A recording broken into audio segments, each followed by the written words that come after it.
আসসালামু আলাইকুম দর্শক, যে বা যারা যেখান থেকে দেখছেন সকলকে ধন্যবাদ জানিয়ে শুরু করছি। দর্শক, প্রতিদিনের মতো আবারও আপনাদের মাঝে একটা ব্রেকিং খবর নিয়ে উপস্থিত হয়েছি। তবে দর্শক, আজকের ব্রেকিং খবরটা কিছুটা অন্যরকম হতে চলেছে। বাংলাদেশের ইলিশ চেয়ে ভারতের চিঠি। দর্শক, ভারত সরকার বাংলাদেশের অন্তর্বর্তী সরকারের কাছে ইলিশ চেয়ে চিঠি দিয়েছেন। আমি আপনাদেরকে মূল নিউজটা শুনিয়ে আসি। পূজা মানেই খাওয়া দাওয়া, পূজা মানেই ইলিশ মাছ, আর ইলিশ মাছ মানেই সেই পদ্মার ইলিশ। কিন্তু এবার পূজায় ভারতে বাংলাদেশের ইলিশ মিলবে কিনা তা নিয়ে শঙ্কা দেখা দিয়েছে। এমন পরিস্থিতিতে বাংলার ইলিশ চেয়ে অন্তর্বর্তী সরকারের কাছে চিঠি দিয়েছে ভারত। বুধবার 11ই সেপ্টেম্বর ভারতীয় সংবাদ মাধ্যম হিন্দুস্তান টাইমসের এক প্রতিবেদনে এই তথ্য জানানো হয়েছে। প্রতিবেদনে বলা হয়েছে, প্রতি বছর সেপ্টেম্বরের প্রথম সপ্তাহ থেকেই ভারতে বাংলাদেশের ইলিশ আসতে থাকে। তবে এবার অনিশ্চয়তার দেখা দিয়েছে।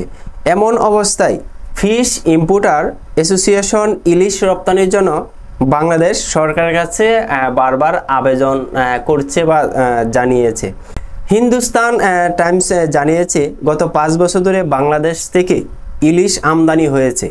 এবারও সেই রীতি মেনে ভারতে ইলিশ পাঠানোর জন্য বাংলাদেশে অন্তর্বর্তী সরকারের পররাষ্ট্র উপদেষ্টা তৌহিদ হোসেনের কাছে আবেদন করেছে ফিশ ইম্পোর্টার অ্যাসোসিয়েশন। এদিকে বাংলার পাশাপাশি ত্রিপুরা ও আসামেও বাংলাদেশের ইলিশ যায়। বছরভর এপার বাংলার মানুষ বাংলাদেশের ইলিশের জন্য মুখিয়ে থাকেন, আর বাংলাদেশের ইলিশ হলে পূজা একেবারে জমে যায়। গত বছরও 1300 টন ইলিশ এসেছিল বাংলাদেশ থেকে। তবে আবার বাংলাদেশের ইলিশ আসবে কি আসবে না তা নিয়ে এখনও নিশ্চয়তা মিলেনি। প্রতিবেদনে আরও বলা হয়েছে, পদ্মার ইলিশ এপারে এলে খুশি হন মৎস্য ব্যবসায়ীরাও, কারণ এই ইলিশ বিক্রি করে তারা অনেকটাই লাভবান হন। কিন্তু বর্তমান পরিস্থিতিতে গোটা বিষয়টি অনিশ্চয়তার তৈরি হয়েছে। দর্শক, আমরা প্রতি বছর দেখে আসছি বাংলাদেশ থেকে ভারতে যখন পূজা হয় তখন ইলিশ যায় টনের টন। তবে এবারের বিষয়টি সম্পূর্ণ আলাদা। এখন কিন্তু বাংলাদেশে সাবেক প্রধানমন্ত্রী শেখ হাসিনা সরকার নেই, এখন কিন্তু অন্তর্বর্তীকালীন সরকার। আমার কাছে মনে হচ্ছে ভারত সরকার যতই বাংলাদেশ অন্তর্বর্তী সরকারের কাছে আবেদন জানাক না কেন, বাংলাদেশ অন্তর্বর্তী সরকার ভারতে পুজোয় কখনো ইলিশ দেবে না, আমি ক্ষুদ্র মানুষ হিসেবে মনে করছি।